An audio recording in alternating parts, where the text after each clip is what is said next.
Hey guys, so today I'm going to I wanted to do a video about induction versus labour. And a lot of the people that are following me at the moment, I've noticed, are pregnant, expecting their babies, and I've had a few people ask questions about my home birth and the difference I had from Sebastian. I thought I would do a video on induction versus labour. Just so you know, no matter how you give birth to your baby, that you get the right care and treatment, that's the most important thing. But one thing I hear a lot of people say is, oh, I really wanted this, but I wasn't allowed that. I really wanted to have this, but they said I'm not allowed this. You're allowed whatever you want. It's your body. It's completely up to you. With Sebastian, I was told that I needed to be induced because of his size, because he was very small, despite the fact there was no placenta restriction, there was no actual growth restriction, there was no other issues, just the fact that he was a small baby and had been and he's still a small child, so that's clearly just the way he is. And I've sat down with the midwives and discussed this, and it's come to light that I didn't actually need to be induced, and that had I really sort of spoken up for myself, I could have just said, no, I want to wait. So knowing this information, I wanted to go ahead and have a home birth this time. I was initially told I couldn't because I was induced first time round, but actually there was no reason why I couldn't have a home birth this time. It's a different pregnancy. I haven't got any medical history to suggest that I might have a complicated pregnancy, other than I have small babies, which Albert wasn't even that small. So, you know, that was the only reason they tried to discourage me from having a home birth.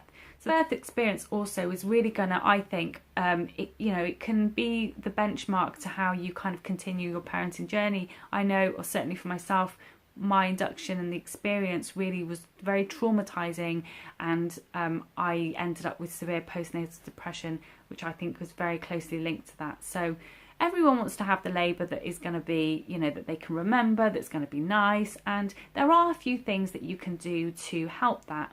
So in this video, I'm going to talk to you about the difference between induction versus labour, but I'm also going to give at the end some tips on what you can do to help yourself have a natural labour. It's not always going to work.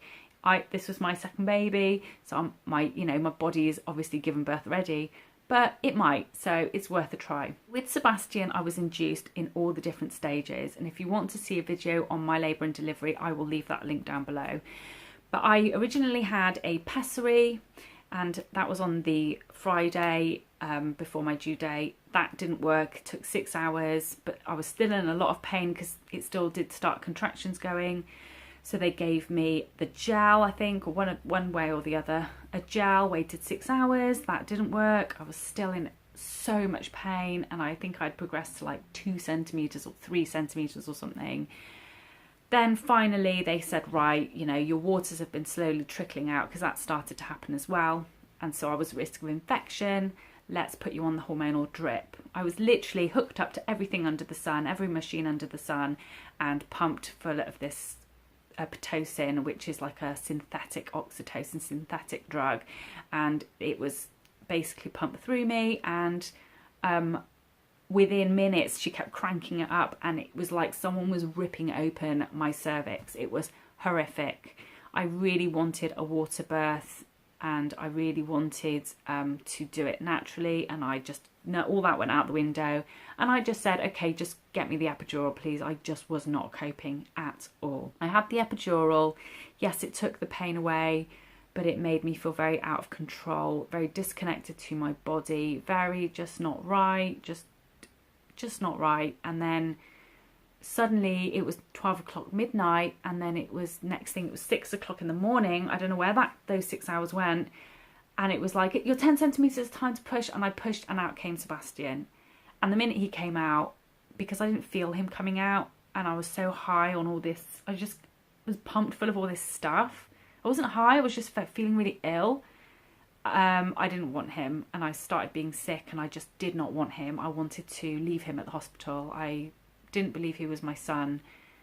And I really blame the epidural for that. There was other factors as well, but the epidural for me was the culprit, was the reason. And I wouldn't have necessarily needed the epidural had I not been induced. It's a far more intense pain. When I had that hormonal drip, it was so intense. It was very programmed. So she'd say, right, you're doing very well, let's turn it up, and then she'd turn it up, and it was just so intense, like contraction after contraction after contraction. It was horrendous. I now know from doing NCT classes, and I really would recommend them. I know it depends on the facilitator you had. We had a great one called Bridget who was amazing, and she taught us that drugs like pethidine have their place. Some people don't like to use it, but if you take it on in the early stages of a long labour, it can get you through that whole stage. You can like sleep through most of it, and then you can come around when you really need to start doing the pushing, and you will feel, you know, that's when you start to come around from it, and it will help you have that natural labour. A couple of the girls did it in our NCT class, and it worked really well, and I wish I had known about that, because I might have avoided that epidural. Epidurals slow down labour massively. It massively slows it down. Being in a hospital slows it down. Lights on, everything on, people coming in and out. Your body wants to be like a cat. It wants to scurry away into a little nook and give birth. And when you start feeling threatened, your body shuts down, labour shuts down. And that's why a lot of women experience the whole kind of labour stopping. So it's worth bearing that in mind. Maybe ask to turn the lights down, minimal people coming in. Make sure when you write your birth plan, you have it all kind of as holistic as you can have it, even if you have to be induced. Not all people experience this. I experienced every stage of induction. Some people I know have experienced just the pessary and they've given birth fine, like naturally and fine. But my cervix was not favourable at all. With Albert, I had done everything very differently. I'd followed what my NCT teacher had told us. I did go into labour naturally. I did a lot of things to go into labour naturally. I'll talk about those at the end, but definitely that there was a huge difference in the labour. I'd gone into labour properly. I'd had contractions and stuff, like kind of non-pain, like Braxton Hicks contractions earlier on in the day, but a lot of tightening, but the actual twin just started at 10:30 at night or 10 o'clock at night, and I'd had him by 4 in the morning. And it was just very constant contractions, but they had more of a rhythm to them. I was able to breathe through them. Unfortunately, Albert had pooed, so I did have to go into hospital. And I stayed at home and laboured at home until 3 o'clock in the morning. And whilst I was at home, like, yes, it was really painful, but it was fine. Like, I was doing it, it was fine. I was breathing through it. And I really believe that being at home, being in that dark space with candles lit and just with my own music and stuff is what helped me progress. I think had I been transferred earlier, my labour might have slowed down. That's my theory on it anyway. But I did have to go into hospital, and it was a horrendous ambulance journey just because I was bumping about and wanted to be on all fours. By the time I got into hospital, as soon as I was there, I was literally within the hour he was arrived. Part of labour that happens at the end is you go into the transition phase, and that is actually the phase when the head goes into the birth canal. This is the phase where contractions are so fast you can barely breathe through them. They're like constant like this, but it usually means labour, that it's coming to an end. It's really hard to focus in that moment because you are in so much pain, but try and get your partner or someone to remind you that you're in transition. If you're dilated fully, that is, and you feel that way, that you're in transition and it's coming to an end. Because at that stage I started to freak out and I was like, I want an epidural, and Chris was like, no, this isn't what I could hear him saying, this isn't what she wants. I had just a bit of gas and air, and in the end I sacked it off because all it did was make me a bit high. And I just remember when I was on it, him saying, no, this isn't what she wants. And the anaesthetist was actually stood outside the door, and Chris was saying to him, don't come in, please, can you go away? I could hear him say that, and inside my head I was really angry. But now I'm so grateful. It's only lasted about 5 or 10 minutes. It felt like forever, but you know, I got through it. And then they were like, you really need to push. And I pushed. And you know, some people don't feel that crowning.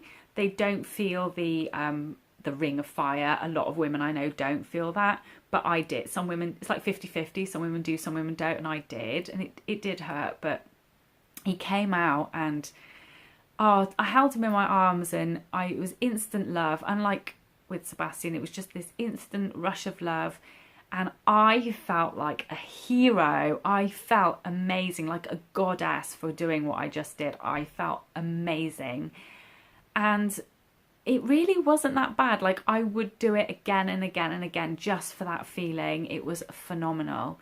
And whilst I experienced all that pain and experienced none of it with Sebastian, I would never go back to what I had experienced with Sebastian ever again. It was a horrible experience to be so disconnected from my natural way of what my body is supposed to do. Your partner really needs to support you through this, keep you really hydrated. That's going to slow down labour if you're not hydrated, give you lots of energy. Someone that's awake. Yeah, some people find that snacks and things can probably make them feel a bit sick if they're like kind of going through labour. And so and I knew that would be the case for me. So certainly towards the kind of end of labour. So we kept a big stock of Lucozade, and that really kind of gave me the energy to get through it. Induction was 10 times more painful. But again, it was artificial, you know, they were cranking it up. So they had control of my contractions rather than me. So when it comes to doing things that you can do to help start labour off or to help yourself, set yourself up for natural labour, this isn't going to work with everyone. It didn't work with all the Entity girls, but it did work with some of them. When you're bouncing on that ball or when you're sitting, keep your knees below your hips. So make sure your knees, like when you're sitting in a position as I am now, that your knees are below your hips. Don't put your feet up or have your knees higher.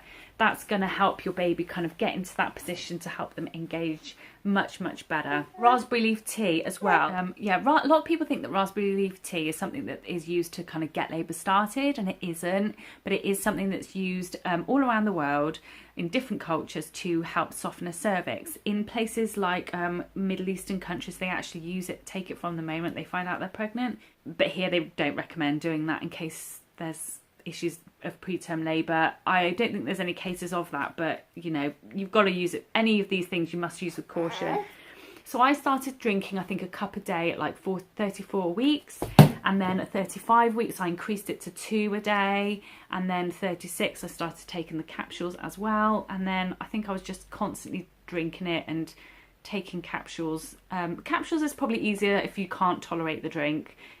Not everyone likes it, but I started taking the capsules regularly as well. Another thing I did from I think 39 weeks or 38 weeks was insert evening primrose oil vaginally. Again, this is just something that is used to soften the cervix, but a lot of people do swear by it. Whether there's a lot in it, I don't know, but I think it helped me. Certainly the raspberry leaf tea is proven to soften the cervix and to help. Clary sage oil is another one, but again, use it with caution. So you can use clary sage oil on your bump, but never ever use it neat. It is very strong. Just get a carrier oil like almond oil or maybe even baby oil, I don't know, just a carrier oil, and then just put 1 or 2 drops in and rub that on your bump, and that will help get things started. If you're going to put it on your bump like that, do it like at 39 weeks. Do it when you're really safe to do it. Your body will know, like your body won't go into labour unless it's ready. So just bear that in mind. It will just help kind of get your body ready, basically. One thing I did do the night before I went into labour was basically get my breast pump out. I got my breast pump out to try it out. I'd managed to express some colostrum, so I harvested that. The next day I went into labour. I remember feeling lots of twinges and things after I used it, so I think there is a lot to be said with that. But one thing we did learn is all the kind of old wives' tales like pineapple and all that, there's not really going to do anything. Pineapple, I think we were told it has to be in its natural form, and you literally have to eat like 6 or 7 in a go to get the whatever it is inside it to work. So yeah, I mean, you could try it, but really these things are just kind of really our old wives' tales. Sorry about the banging itself, but get on your hands and knees and scrub the floor. That'll definitely help get your baby in the right position. Lots of walking and things like that will also help. With the clary sage oil, again, it's an essential oil, so you can have it in the bath or you can burn it.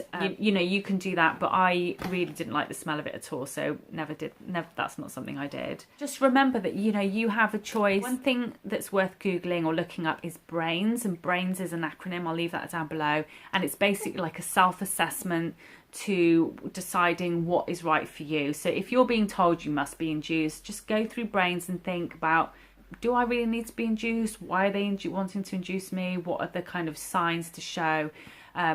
Because like I said, with Sebastian, it was completely unnecessary induction, and I am so angry to this day that I had to go through that. That's it for this video. I really hope you liked it. I really hope that it gives you all the information that you need. Please message me if there's any more that you want to know.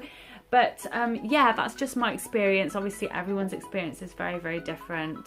I know people who have had epidurals and thought that they were the best thing ever. So again, it's a very personal thing. It's just my experience. Please like this video if you like, and please subscribe for more, and I'll see you guys soon. Bye.